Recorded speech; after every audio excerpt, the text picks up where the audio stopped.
नमस्कार मित्रांनो, मी जयदीप सावंत. तर आज आपण पाहणार आहोत 2026च्या नवीनतम योजनांच्या अपडेट्स. 5 नवीन टॉपच्या योजना आज आपण पाहणार आहोत. विशेषतः शेतकरी बांधवांसाठी आणि ग्रामीण भागासाठी खास बातम्या. चला सुरू करूया. पहिली योजना म्हणजे PM किसान सन्मान निधी योजना. या योजनेचा 22वा हप्ता मार्च-एप्रिल 2026मध्ये येण्याची शक्यता आहे. आता फार्मर ID अनिवार्य आहे, तेव्हाच तुम्हाला हा PM किसानचा हप्ता येऊ शकतो. 2026मध्ये 23वा आणि 24वा हप्ताही सलग मिळू शकतो. शेतकऱ्यांना वर्षभरात 6,000 ऐवजी 10,000 रुपयांपर्यंत वाढ मिळण्याची अपेक्षा आहे.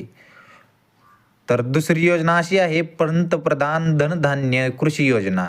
या योजनेत 100 खराब परिस्थितीच्या जिल्ह्यांसाठी नवी योजना आहे. ही विद्यमान योजनांचं एकीकरण करून शेतकऱ्यांना याच्यातून विशेष मदत मिळणार आहे.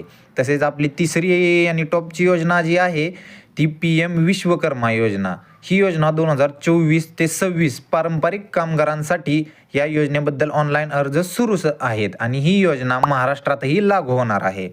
आणि चौथी आणि मुख्य योजना अशी आहे, ही तर तुम्हाला सर्वांनाच माहीत आहे, मुख्यमंत्री माझी लाडकी बहीण योजना.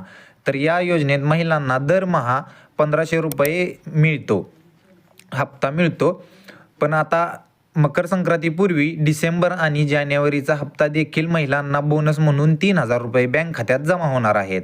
तसेच आपली 5वी योजना आहे पंचायत समिती 2026 योजना.